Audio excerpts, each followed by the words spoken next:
সারা বাংলাদেশের আনাচে কানাচে আজকের এই 26শে মার্চ স্বাধীনতা দিবসের পালনের প্রস্তুতি চলছে। এই প্রস্তুতির অংশ হিসাবে আমরা চিরবন্দর উপজেলা বিএনপি এবং সকল সহযোগী অঙ্গ সংগঠন আমরা আজকে শহীদ মিনারে পাদদেশে দাঁড়িয়ে ফুল দেওয়ার মধ্য দিয়ে এবং আলোচনা সভায় আজকের সম্মানিত সভাপতি উপস্থিত আমার প্রিয় নেতৃবৃন্দ, উপজেলা পর্যায়ের সহযোগী অঙ্গ সংগঠনের নেতৃবৃন্দ, বিভিন্ন ইউনিয়নের সভাপতি, সাধারণ সম্পাদক সহ সকল পর্যায়ের সম্মানিত স্নেহস্পদ নেতৃবৃন্দ, উপস্থিত রয়েছেন মহিলা দলের নেতৃবৃন্দ, উপস্থিত রয়েছেন প্রতিটি প্রায় ওয়ার্ড থেকে আসা আমার সম্মানিত স্নেহস্পদ নেতৃবৃন্দ, ছাত্রদল, যুবদল সহ সকল পর্যায়ের নেতৃবৃন্দ। আমি সবাইকে স্বাধীনতা ঘোষণার এই দিনে আমি আপনাদেরকে জানাই আন্তরিক সালাম, আসসালামু আলাইকুম, এবং জাতির প্রতি আন্তরিক শুভেচ্ছা ও আদাব। লক্ষ কোটি শুকরিয়া জ্ঞাপন করি মহান আল্লাহ পাকের দরবারে, যার অশেষ রহমতে কৃপায় আজকে আমরা স্বাধীনতার 53 বছর পেরিয়ে আজকে আবার আমরা স্বাধীনতা দিবস পালন করছি। এই স্বাধীনতা দিবসের ইতিহাস আপনারা অনেকেই জানেন, অনেকেই জানেন না।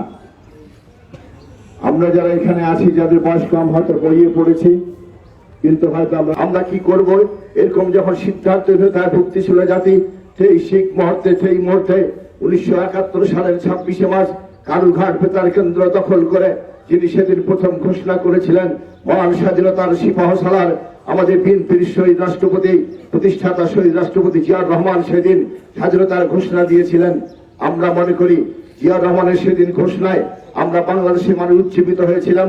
সারা বিশ্বে বাঙালিরা যারা ছিল তারা সব উজ্জীবিত হয়েছিল। অনেকেই জিয়াউর রহমানকে ছোট করে দেখতে চান, যারা দেখতে চান তারাই ছোট হয়েছেন। জিয়াউর রহমান এখনো বাংলাদেশে অম্লান হয়ে আছে। এখন আমরা মনে করি 2 লক্ষ মা-বোনের ইজ্জতের বিনিময়ে, 30 লক্ষ শহীদের বিনিময়ে যে স্বাধীনতা আমরা পেয়েছি, সেই স্বাধীনতা রক্ষা করার দায়িত্ব আমাদের বিএনপির প্রত্যেকটি কর্মী এবং নেতাদের। আমরা সেইভাবে আমরা কাজ করব ইনশাআল্লাহ। কারণ যারা আমাদেরকে শেষ করে দিতে চেয়েছিল, যারা নিঃশেষ করতে চেয়েছিল, তারা কিন্তু নিজেরাই শেষ হয়ে গেছে। আমরা কিন্তু এখন আছি। কারণ যখনই সংকট এসেছে, যখন জাতি সংকটে আবর্তিত হয়েছে, তখনই বিএনপির নেতৃত্বে আবার দেশবাসী আবারও তাদের পুরানো হৃদয় ফিরে পেয়েছে। 1971 সালে যেমন পেয়েছি, 1975 সালে 7 নভেম্বর সিপাহী জনতার বিপ্লবের মধ্যে দিয়ে দেশকে আবার আমরা আরেকবার রক্ষা করেছি। শুধু তাই নয়, 1981 সালের 30শে মে পর থেকে শুরু করে স্বৈরাচারী ঈশ্বর সরকারকে হটিয়ে আমাদের দেশ নেত্রী, আপসীর নেত্রী যারা বেগম খালেদা জিয়া সেদিন হাল ধরেছিলেন বলে আবারও দেশকে রক্ষা করা হয়েছিল। আপনারা সবাই জানেন 2001 সালে আমরা নির্বাচনে জয়ী হয়ে আসে আবারও স্বাধীনতাকে সুরক্ষা করার চেষ্টা করেছি। আমরা সবাই জানি যারা সেই সময় পরাজিত শক্তি, তারাও আজকে কিন্তু আবারও নতুন করে পরাজিত হয়েছে। তাদের প্রচারণা এমন ভাবে ছিল এবং তারা যেভাবে নির্বাচনকে ম্যানিপুলেট করার জন্য চেষ্টা করেছে, অর্থ দিয়ে বিভিন্ন হুমকি ধমকি দেওয়ার মধ্য দিয়ে যারা বাংলার জনগণকে যারা তাদের পক্ষে নিতে চেয়েছিল, ইনশাআল্লাহ আল্লাহ পাকের অশেষ রহমতে তারা সেখান থেকে ব্যর্থ হয়েছে। আজকে আবারও স্বাধীনতা রক্ষা পেয়েছে। নাহলে আজকে আমরা যারা এখানে দাঁড়িয়ে আছি, আমরা ওখানে দাঁড়িয়ে থাকতে পারতাম না। আজকের শহীদরা থাকতো কিনা আমরা জানি না। সুতরাং আমি মনে করি বাংলাদেশের মানুষকে, বাংলাদেশে আমরা যারা আমাদের সর্বসময় আল্লাহ পাক আমাদেরকে রক্ষা করেছে, এই বিএনপির মাধ্যমে রক্ষা করেছে। সুতরাং বিএনপির প্রত্যেকটা নেতা কর্মীকে আজকের এই শপথ গ্রহণ করতে হবে। আমাদের প্রয়াত রাষ্ট্রপতি শহীদ রাষ্ট্রপতি জিয়াউর রহমান সততা ও নিষ্ঠার বিনিময়ে যে বাংলাদেশের স্বপ্ন দেখেছিলেন, যে সমৃদ্ধ জাতি গঠনের স্বপ্ন দেখেছিলেন, আমাদেরকে তার সেই স্বপ্ন বাস্তবায়ন করতে হবে। আমাদের প্রিয় নেত্রী, দেশনেত্রী বেগম খালেদা জিয়া, উনি যে আপসীর নেত্রী ছিলেন সেটা প্রমাণ হয়েছে।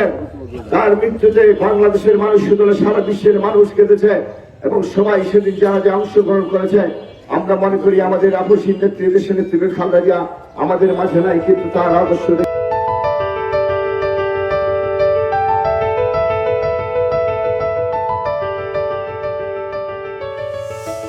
দিনাজপুর টিভি মানুষের জীবনের কথা বলে।